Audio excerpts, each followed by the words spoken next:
Bon, ben on va lancer alors le retour d'expérience de Nuxeo et de Docebo ensemble pour cette demi-heure avec 5 minutes qui seront réservées pour les questions comme d'habitude. Donc n'hésitez pas, mettez de côté vos questions et prenez la parole à la fin de cette intervention. Messieurs, c'est à vous.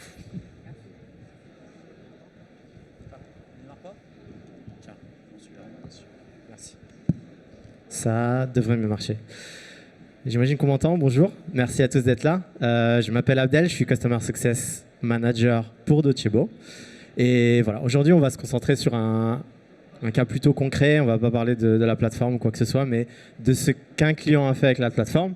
En l'occurrence, Grégory de Nuxeo. La perspective qu'on veut donner à cette présentation, c'est vraiment parler knowledge management, mais aussi personnalisation de la formation.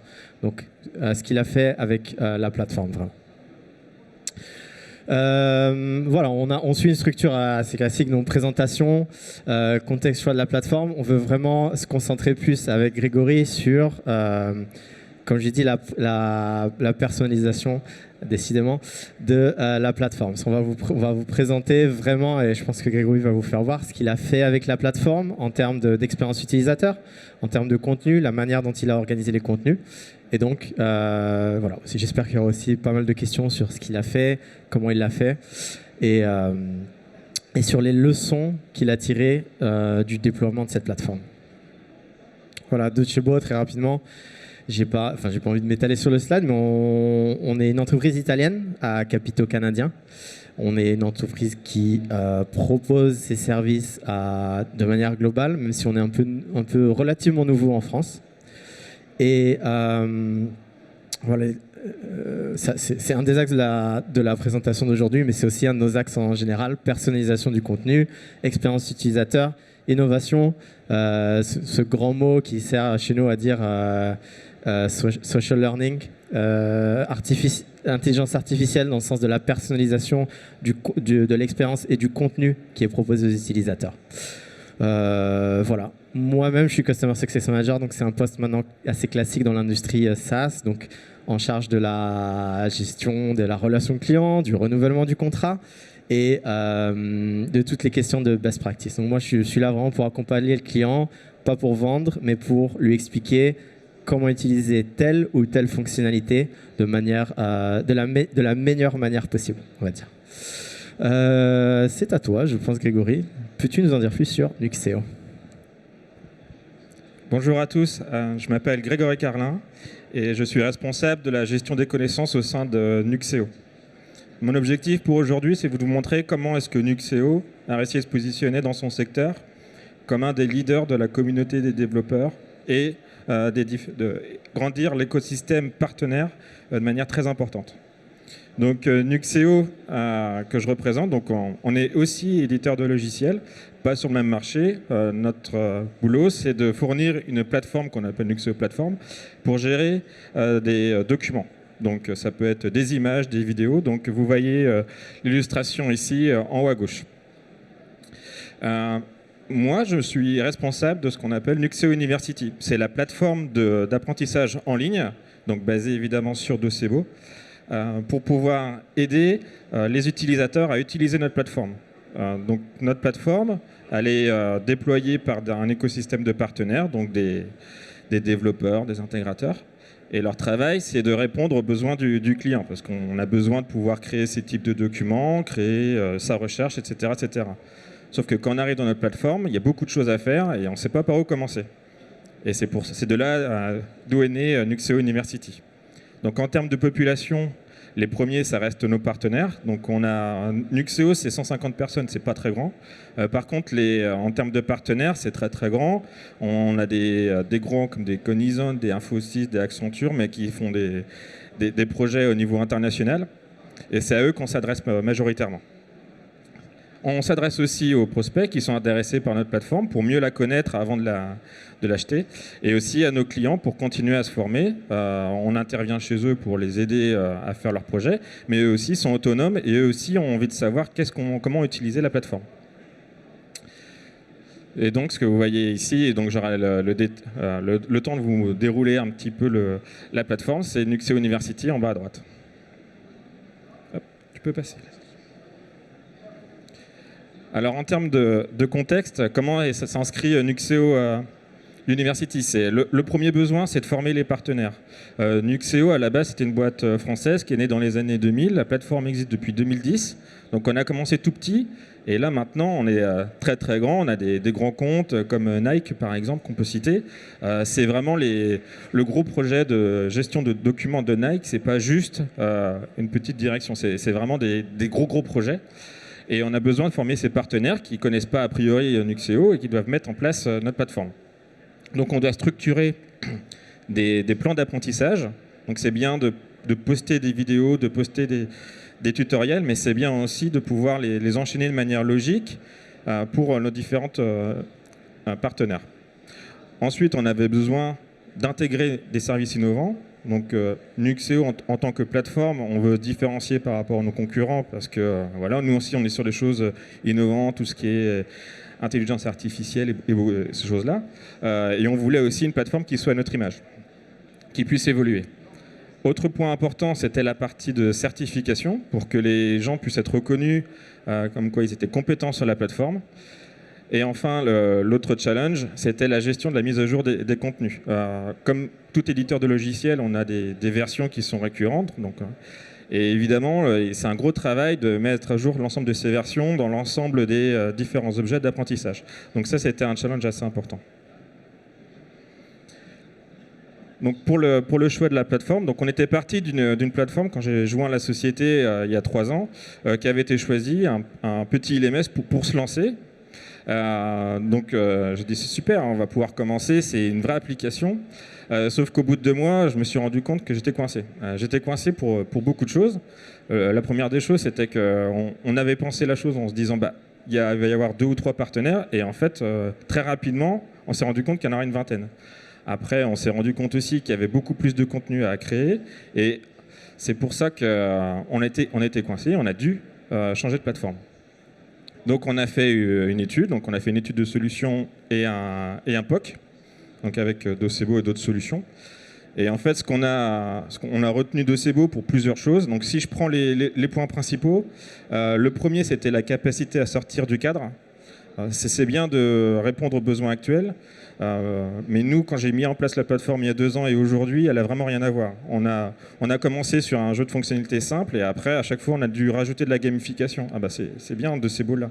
Après, on a dû se dire, on va rajouter un programme de certification avancé avec des prérequis, chose qu'on n'avait pas pensé auparavant. Et ça, on pouvait le faire, et ainsi de suite, et ainsi de suite. Et c'est pour ça qu'en POC, quand on posait les questions de savoir si c'était possible, on s'est rendu compte que c'était possible effectivement. L'autre point important, c'était le côté intuitif et simple. Nous, on s'adresse à des gens qui n'ont pas envie de comprendre comment fonctionne University. Ça doit être direct, simple, et je veux aller voir mon information et je veux pouvoir savoir faire une fonctionnalité de manière autonome. Et ça, c'était un des axes importants qui nous a fait pencher sur Docebo. Il y avait des autres LMS où on devait cliquer dans tous les sens, où c'était des arborescences un peu compliquées. Là, on allait droit au but, et c'est pour ça qu'on est parti sur cette solution. L'autre côté aussi intéressant, c'était la partie de gestion générale du LMS.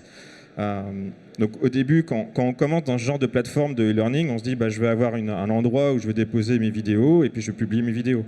Sauf que nous, très rapidement, on s'est retrouvé dans le cas où on avait des contenus qu'on devait réutiliser dans d'autres contextes, parce que c'était un coup c'était plus orienté configuration, un autre plus orienté pour un développeur, pour un utilisateur final, et réutiliser ce même contenu, on ne voulait pas faire de copie ou ce genre de choses. Donc ça, c'était très bien adapté côté Docebo.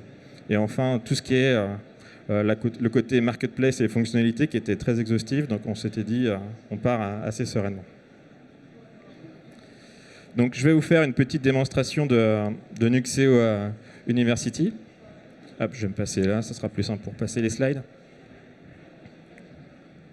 Alors, donc ce que vous voyez ici, c'est notre plateforme, très important. Tout le monde peut y accéder. Il n'y a pas besoin de voir.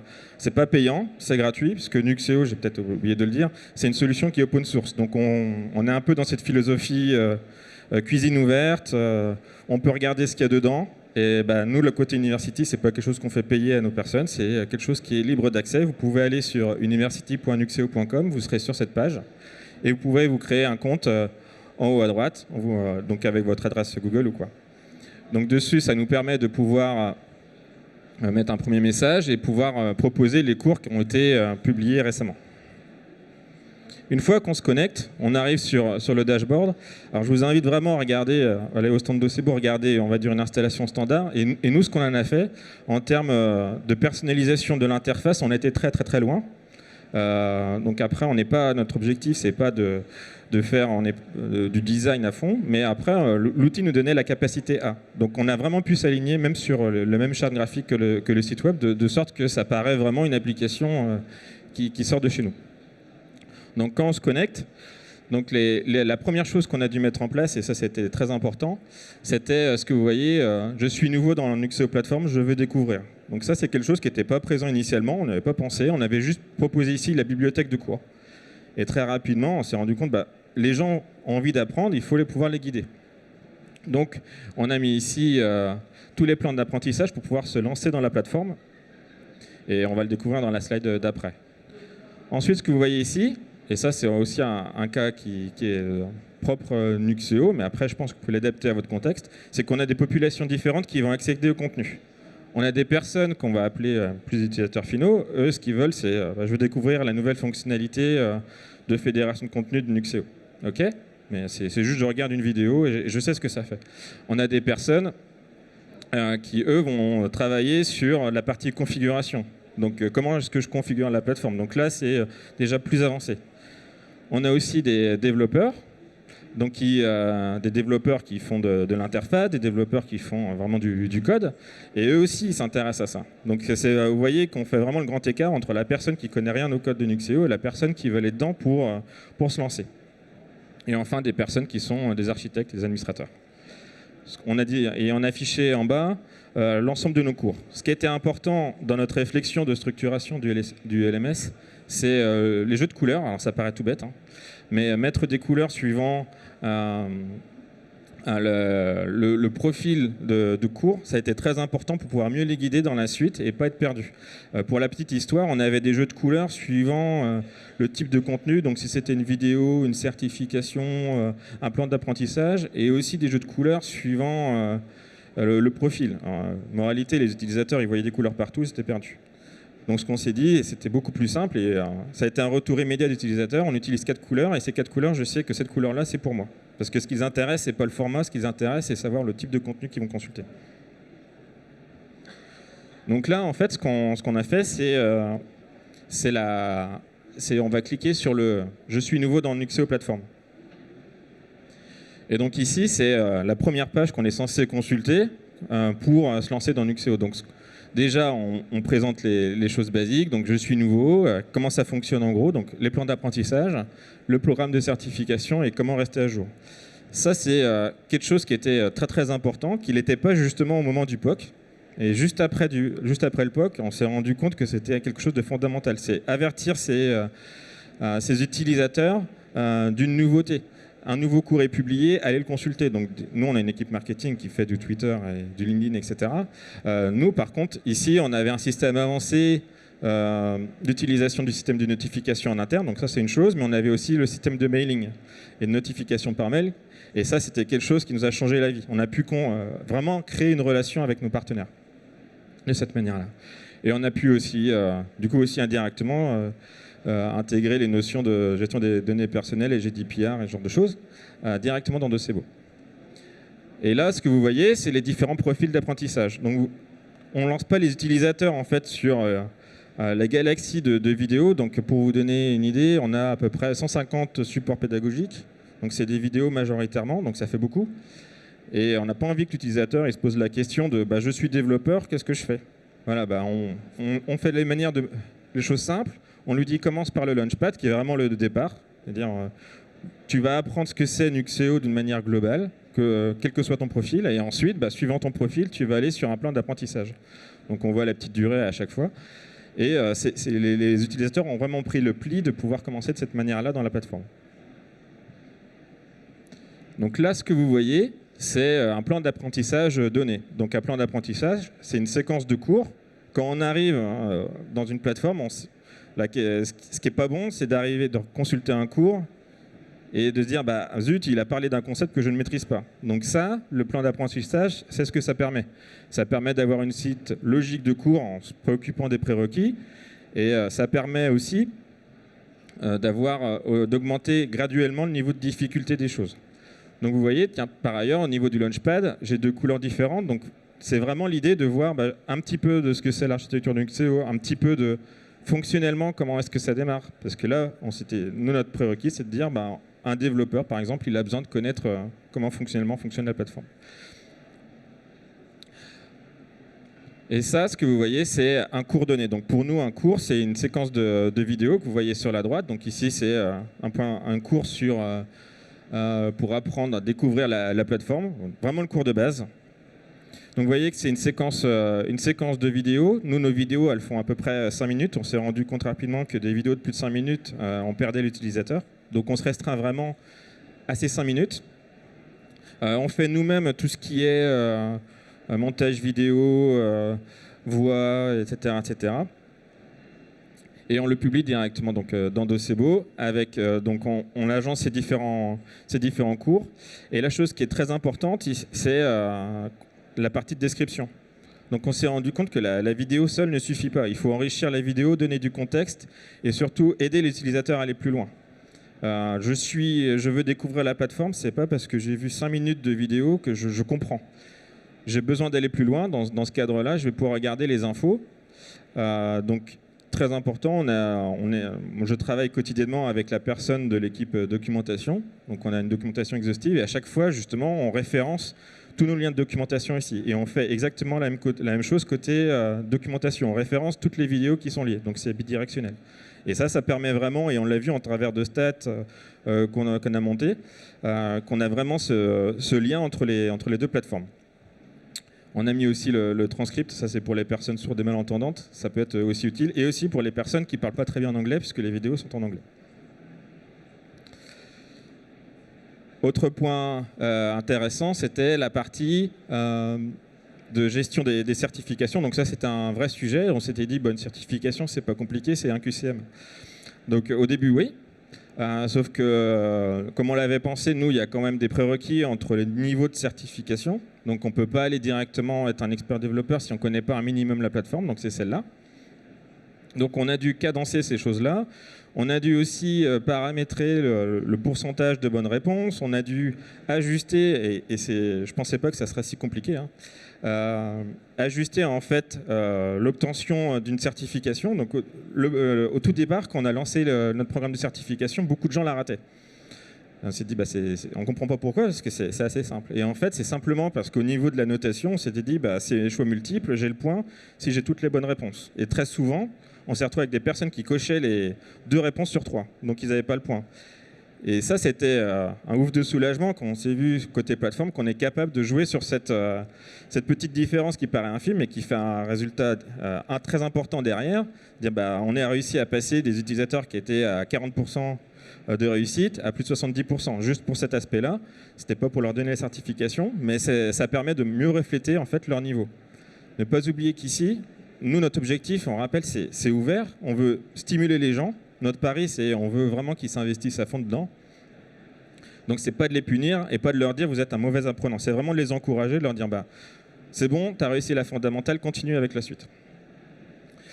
Et donc ici aussi, on a indiqué comment se passe la certification. On a mis les prérequis, donc en pointant sur les plans d'apprentissage, des astuces, etc.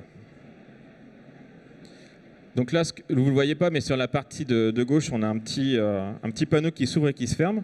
Ça, on l'utilise surtout pour pouvoir organiser les cours de manière différente. Donc ça, c'est un besoin qui était finalement important. Il y en a qui cherchent juste à avoir tout ce qui est certification ou tout ce qui est exercice, indépendamment de savoir si c'est du développement, si c'est juste du parcours. Et il y en a, ce qui les intéresse, c'est vraiment par spécialité. Donc moi, je veux voir tous les cours qui sont sur la configuration de la plateforme. Donc du coup, je vais tous les afficher ici et l'utilisateur va choisir ce qui l'intéresse. Si on se place maintenant du côté Nuxeo, nous, ce qui nous intéresse, c'est de pouvoir monitorer tout ça et de s'assurer que, on voit bien qu'au fil du temps, les utilisateurs arrivent de plus en plus nombreux sur la plateforme, sont de plus en plus engagés, regardent de plus en plus de contenu. Donc la partie de reporting a été vraiment fondamentale pour nous. Donc là, on voit l'évolution au fil du temps sur l'ensemble de nos cours. Donc ça nous donne aussi des bonnes stats sur ce qui intéresse les gens pour que nous, même après, sur des vidéos qui sont peut-être plus marketing, pouvoir plus attirer les personnes, pour convaincre des personnes de regarder les vidéos pour que nos clients, par exemple, s'orientent sur des services innovants et se disent « Ah, je suis intéressé » et pouvoir enclencher un système de vente derrière. Donc là, vous voyez donc le nombre d'enrôlements, de complétudes. Donc vous voyez, on est vers les 40 000. Donc c'est pas petit, Nuxeo University. Moi, j'estimais vraiment pas ça au tout départ, mais c'est vraiment parti très très fort. Et donc là, on voit le taux au fil du temps de complétude des différents supports. Ensuite, c'est la slide qui fait peur. C'est du code. Super. Donc c'est pas du code pour découvrir Nuxeo, c'est du code pour vous montrer simplement que nous, tout Nuxeo qu'on est et tout ce que Doceo peut être et peut offrir en termes de capacité pour du reporting, il y a quand même des besoins qui sont hyper spécifiques et qu'on ne peut pas modéliser dans l'outil. Ça c'est évident. Et donc du coup, on a dû un peu nous faire appeler les différentes API qui sont disponibles par Docebo. Donc je suis un petit peu développeur dans l'âme et pouvoir construire nos propres dashboards à nous. Donc ici, en fait, c'est ce qui nous a permis, donc c'est quelque chose qu'on exécute tous les mois. Donc on utilise les API natives de Docebo, c'est quelque chose de super simple. Et donc ça nous permet d'avoir notre tableau de bord sur l'ensemble des partenaires, de se dire, voilà, eux, ils sont plutôt bons en termes de fondaments sur le premier niveau par rapport au reste, et on voit où est-ce qu'il y a des trous dans la raquette. Et ça, c'est fondamental quand on fait le suivi des partenaires. Donc, j'appartiens aussi à cette équipe-là pour leur dire, OK, tu es certifié, tu en as beaucoup, mais tu es bloqué au premier niveau. Et pour moi, ça n'a pas beaucoup de sens. Tu n'es pas expert si tu as juste la première niveau. L'objectif, c'est bien de continuer. Donc voilà, sur cette partie. Donc c'était un succès, évidemment, mais j'en reviendrai juste après. Ce qui est intéressant aussi, qu'on avait inclus dans l'étude, donc on fait très souvent les retours sur investissement, donc on essaie de les calculer, mais aussi on a fait une étude de retour sur non-investissement. Qu'est-ce qui se passe si on reste avec notre ancienne plateforme? Et ce qui m'a aussi servi finalement à pouvoir vendre en fait Docebo derrière. Pourquoi est-ce qu'on a pu passer dessus? En restant sur l'ancienne, maintenir les cours, c'était franchement impossible. On fonctionnait par copie. En termes de recherche et tout ça, c'était vraiment la catastrophe. Donc vraiment, maintenir les cours était très important pour ne pas se retrouver avec des cours qui montraient des contenus qui dataient d'il y a 3 ans ou 4 ans.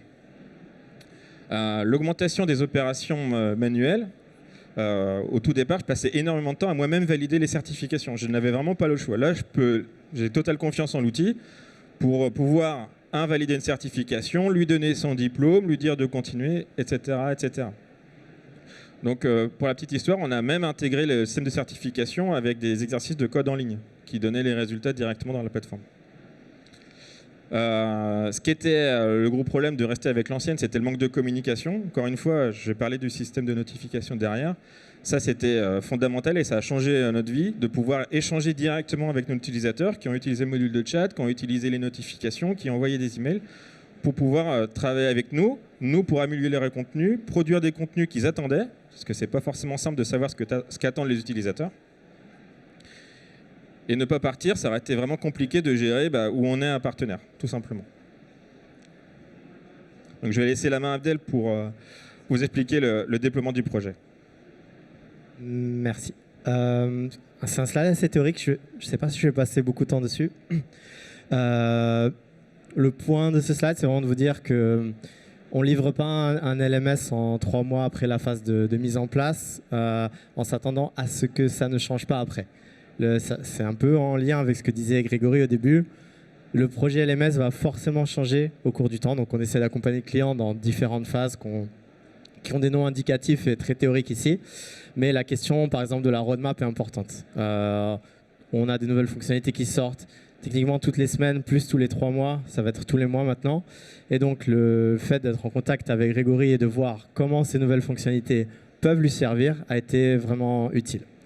Je pense qu'on va laisser un peu de place au résultat leçon. Je pense que ça a un peu plus de valeur.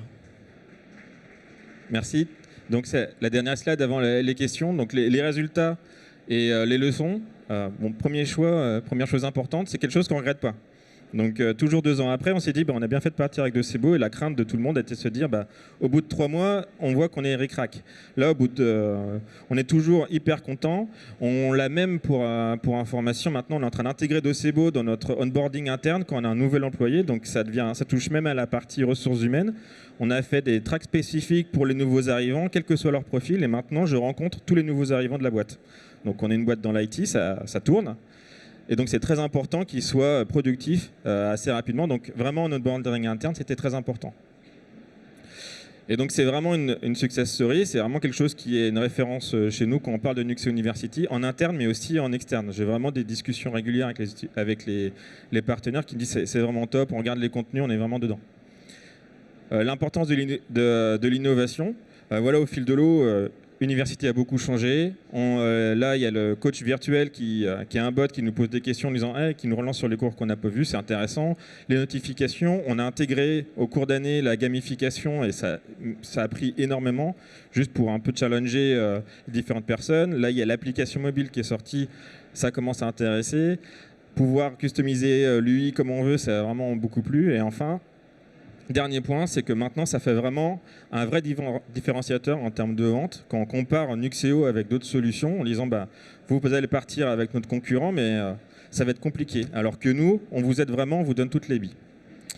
Je vous remercie de votre attention et si vous avez des questions, on est à votre disposition. Il y a une personne super motivée. Merci de vous présenter. Oui, bonjour, Jean-Philippe Berlancourt, je suis à la Thales Digital Factory. J'ai une question par rapport... je remarque que ce qui est particulier, c'est que vous formez vos clients. Récemment, on a un certain nombre de e-learning en place strictement à destination de l'interne, et c'est sécurisé, il faut mettre son code individuel, etc., etc. En discutant avec quelqu'un, il disait, comme maintenant on est plus dans une logique d'écosystème, ce serait bien que nos partenaires puissent avoir accès à ces formations, on aurait un socle commun théorique. Et une collègue me disait, c'est illégal. Ce serait du délit de marchandage. On ne peut pas offrir une formation à nos clients. Est-ce que vous pouvez m'expliquer la différence entre le cas de figure dont je viens de parler et le vôtre ? Alors, nous, d'un point de vue des vidéos, il n'y a aucun problème à redistribuer une vidéo. Elles sont publiques, elles sont sur Internet, donc on n'a pas ces problématiques de distribution à une personne ou une autre, donc tout est public. Là, sur la plateforme, on a 30 partenaires différents qui sont dessus, donc c'est beaucoup.